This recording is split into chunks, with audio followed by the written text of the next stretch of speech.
Good morning. I consider myself a bit of a traditionalist in the sense that there's bits of tradition that I embrace. Traditional, have some positive contributions to the continuity, to the sense of the past through the future, through the past, the past through the present to the future, some continuity, some continuation, and bits and pieces. One of the traditions that I could live with is the tradition of the Roshi.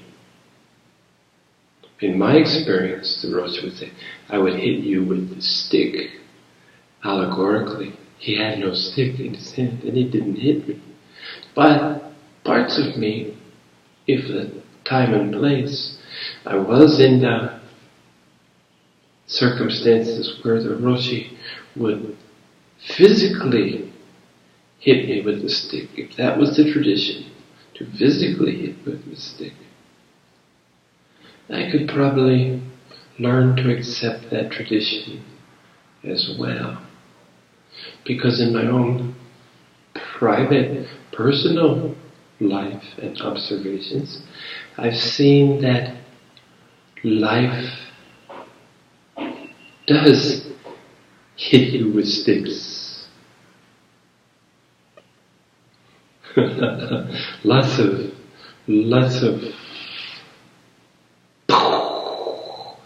and what I learned is that to be sensitive, to pay attention to these hits, because I found that life was trying to make you aware of something, trying to teach you, trying to help you in your growth, trying for you to help you avoid some catastrophe, some suffering. So some of us learned the hard way. Yeah, and I have to admit that I did a lot of learning the hard way. And what I saw was that the first stick would just be a tap.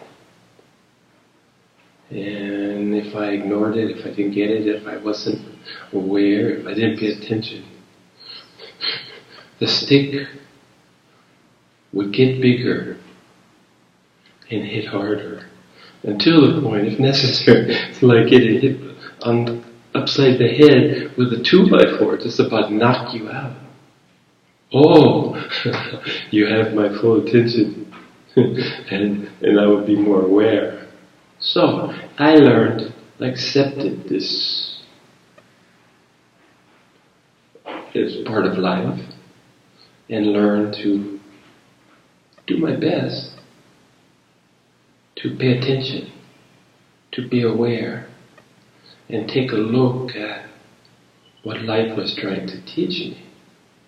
So a bit of tradition, acceptable, has a role to play. But I've never been a purist. Now, someone who's seeking purity, I think that's an admirable pursuit, a pursuit worth admiring. The pursuit of purity.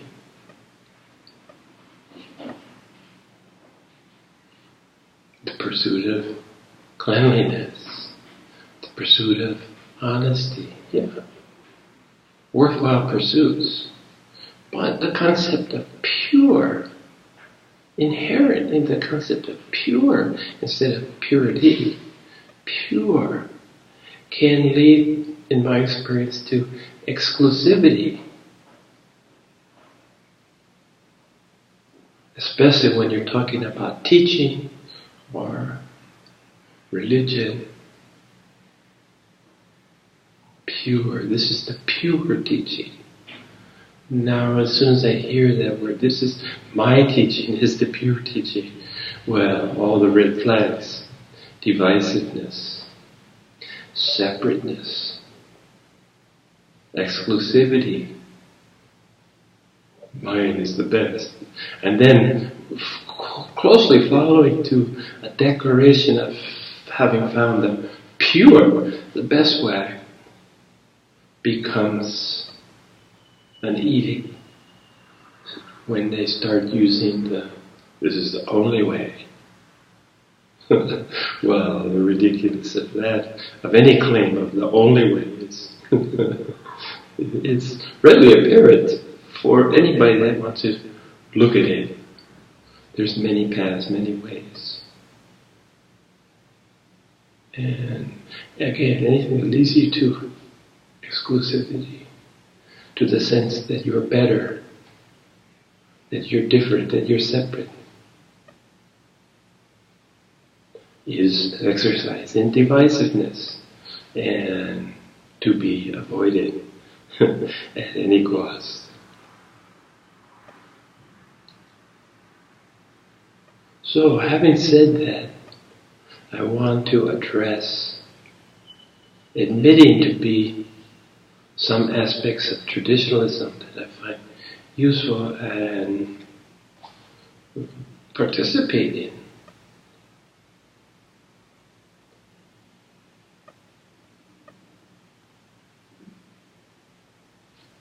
I wanted to address the Zen with a smile. Why did I come up with this name? This isn't a traditional Zen name, Zen with a smile. Well, that was a very personal motivation. I have a tendency in my studies to be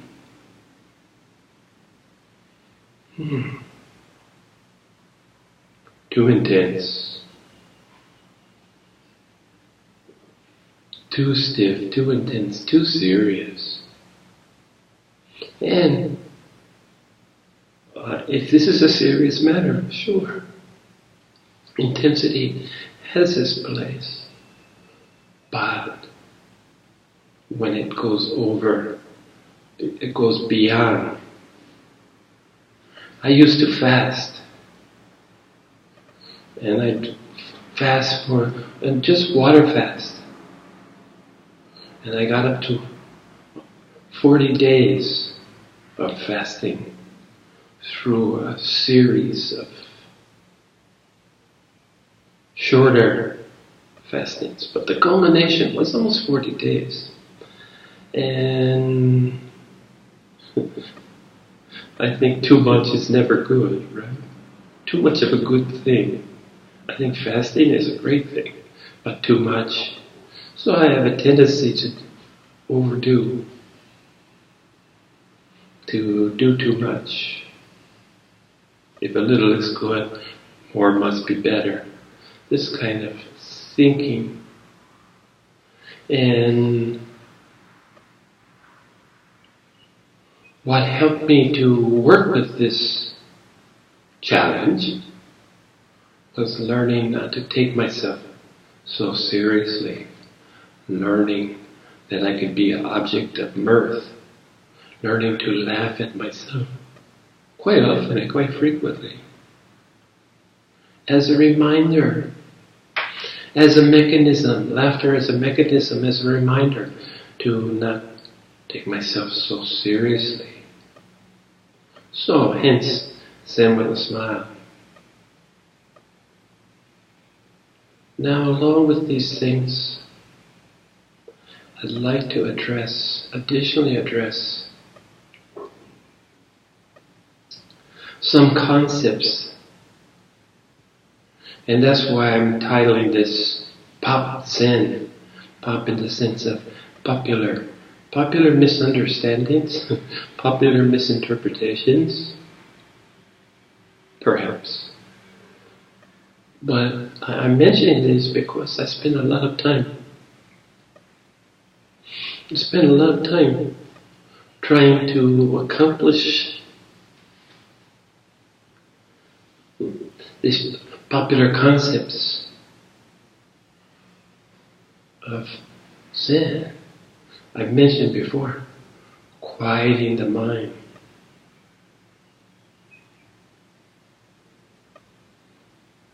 Sounds like a noble pursuit.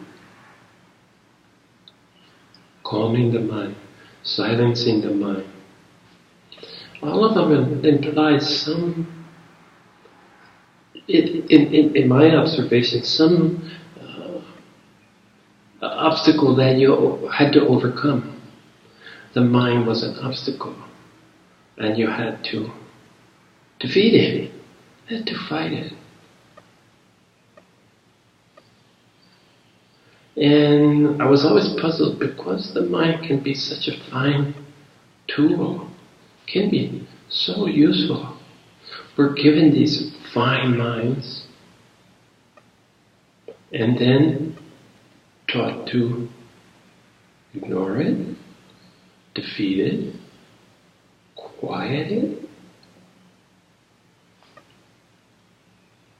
Along with quiet, another way that this same point would be made is still the mind. Okay, still the mind. Now this started seeming like a little more doable, seeming like something that was not spitting into the wind. Still the mind. But does that mean silence the mind? Is that how you get a quiet mind? Is it through silence? Because silence implies taking something away. Sound, among other things. But silence means removing sound. And I know that it's good to have silent times and silent places, quiet times and quiet places. But I think that this is an artificial construct that you have to go in a cave, you have to find the silence place because the condition of nature. Silence seems to be more like a void, and it's always filled with something, with some sound. Life is about sound. So I started seeing that trying to have a state of mind still is like a still pond. The pond has some these analogies have some usefulness, but there's a time, I think, where they met a boundary that their usefulness might fall by the wayside. So I looked around and I said, what else could we be talking about here? And equanimity. Equanimity seemed like a logical, seemed like a reasonable interpretation of quieting or silencing. Before I reached equanimity, I started looking at, instead of silence the mind, quiet the mind, how about tame the mind?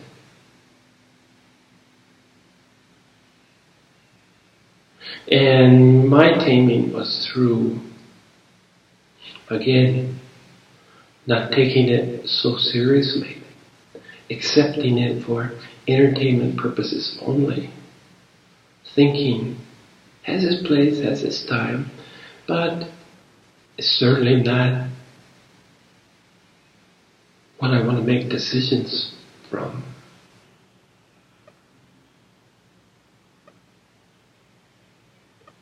So the idea that relegating the mind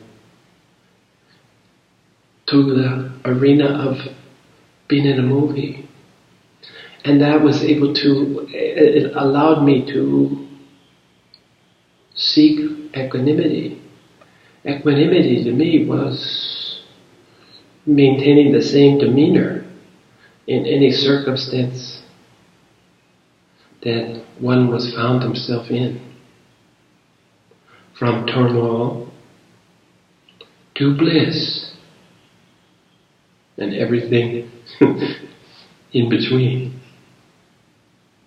To keep the same demeanor, to keep the sameness, to establish a center where you were rattled, you weren't distracted by exterior, by influences from the outside.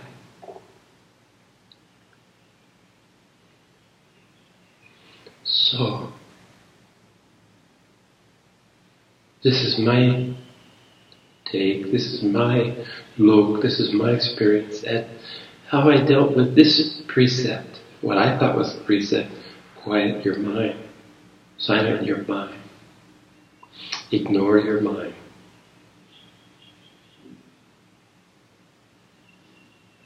Because it's an obstacle to equanimity.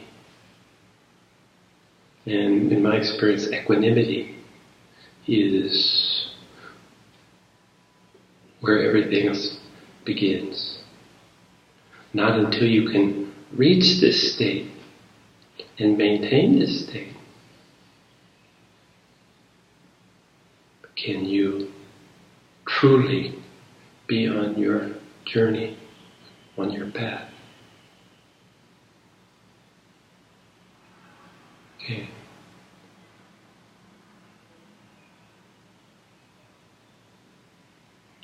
So having gotten to a place of equanimity, you could look at some of the other precepts or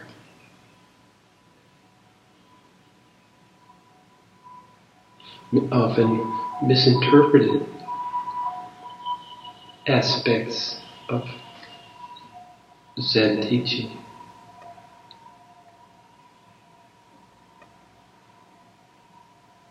And trust me, they'll come up. They'll come up for you in your journey. So, personally, my struggle was with quieting the mind, taming. I dealt with it by relegating to the realm of entertainment. You may have a different way, a different way to deal with this conundrum, deal with this puzzle.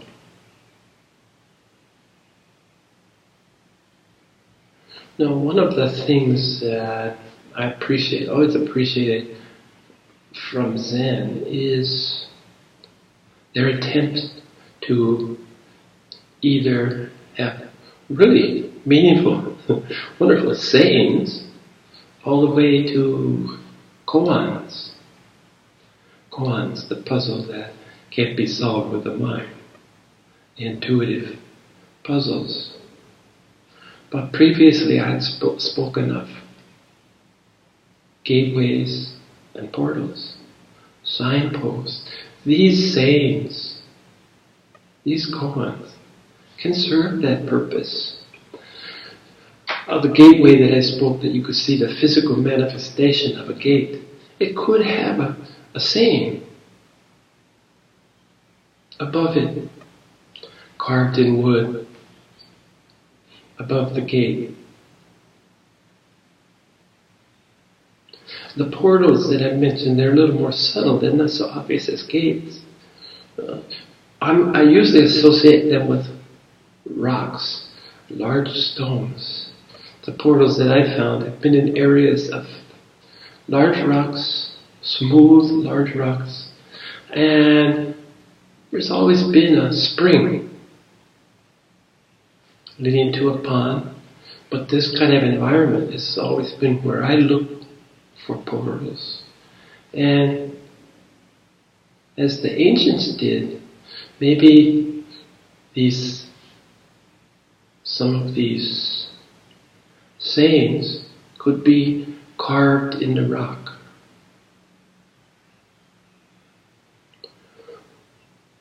One that always stuck with me was chop wood and carry water. And it's used, and I could see my big huge rock, chop wood, carry water. Meaning for me, to focus on what was in your life, what was on your table right now, to do the things necessary to maintain the body, to keep your shell alive and well. The responsibility goes to those around you. And it's been used, and that's chop wood, carry water. But then they put it together and they repeat it. In life before enlightenment, chop wood, carry water. Life after awakening, chop wood, carry water. Meaning that, well, meaning what? On first blush, first glance, first examination, nothing has changed. Everything is still the same. Now on a superficial level, on an observational level, if you were on the outside looking at someone, if they had experienced abiding awakening, true awakening, lasting awakening, and you observe them, it would seem very much to be so, that they continued as before. Again, on a superficial, observational level, so it would seem. But from the other way, it's quite different. Along with enlightenment, awakening, comes an acceptance. You accept that you will still have a personality. You accept that you have to participate in the world as it finds you. You have to honor your responsibilities. You have to participate fully as if it was real.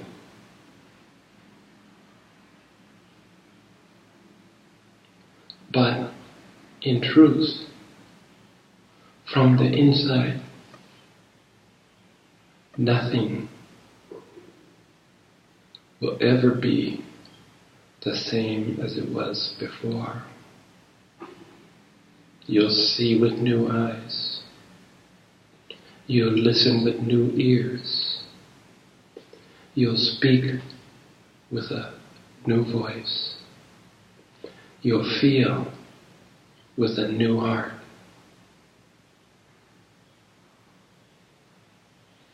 So this is the truth of this. Another concept that I did struggle with was mindfulness. In current, in modern times, in current situation, mindfulness is tossed around. And I'm a mindfulness instructor. I will teach mindfulness. I will be mindful. Full of mind? Mindful? Full of mind? A little bit confusing, perhaps. I know I struggle with it. I struggle with it equally as quieting the mind, silencing mind, mindfulness. Until I started to connect equanimity, mindfulness. To keep in mind that no matter the circumstances, no matter the conditions, no matter the challenges, no matter the blessings that life brings, you have to meet it on an even keel. Deal with it, experience it with demeanor that transcends, a demeanor that transcends all the challenges, all the noise of life. You acknowledge it, but you don't let it interfere with your equanimity, your understanding, your demeanor, your approach, your attitude of how you want to be in the moment.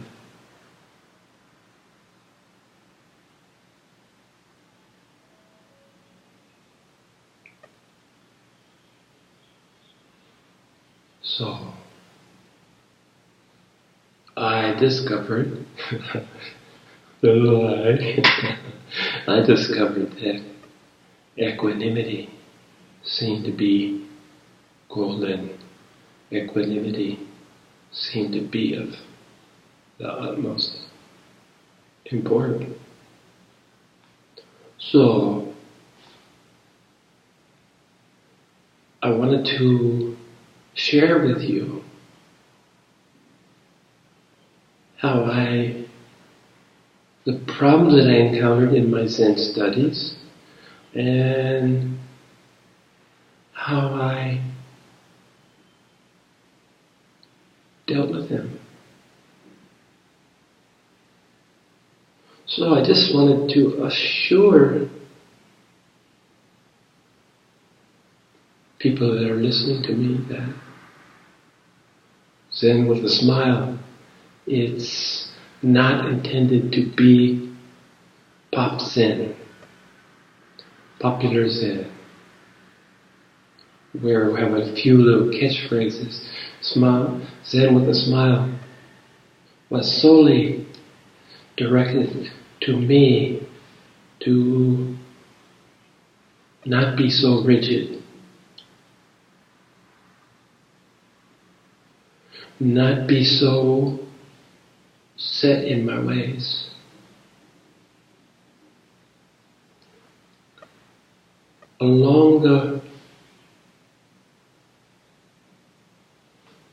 Along with stilling the mind, quieting the mind, mindfulness,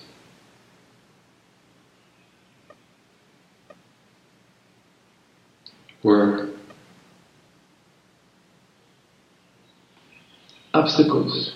They were supposed to be in my studies, in my observation, in my learning process. They were supposed to be steps, things that I could do in a Zen way to get closer to the goal of recognizing the Maya, replacing it with experience, the real, the all-encompassing, to leave divisiveness, separation behind. An equally challenging concept was the middle way. Now, I've never been a creature of the middle way. I've always been from one extreme to another extreme. So I always would try to, in the same category as quieting the mind, try to find the middle way. This was kind of the golden precept that Buddha talked of. Find the middle way. And I'm certain, there we're going being certain again. Fool's game. Certainty is a fool's game. But I can see that practicing the middle way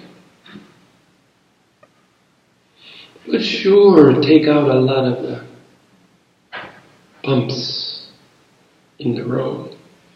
Sure would make the way smoother. But it wasn't in my deck of cards to do anything the middle way. So, how did I resolve this? Trying to practice the middle way. Well, I never did resolve it. What I did is transcend with the understanding that trying too hard, not trying at all, or the middle way, ultimately ended up to be the same along the continuum.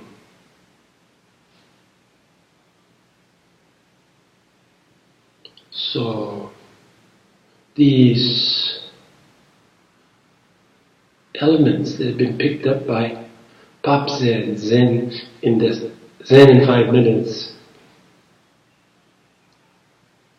quieting the mind,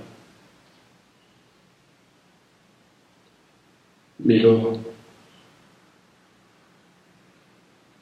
way, these kind of be here now. Yes, they're solid. They're useful. But they're not intended to be goals, accomplishments. They're meant to be signposts. They're meant to be instructive in Because ultimately, as we know, words fail to capture.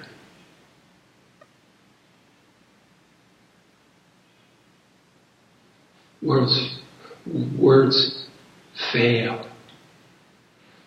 Words. Does it mean we don't use them? Well, no, it doesn't. But we do need to recognize the limitations. And part of recognizing the limitations is not getting caught up in strict interpretation of words that were never intended to be anything other than attempts, hints, to help you find what's real.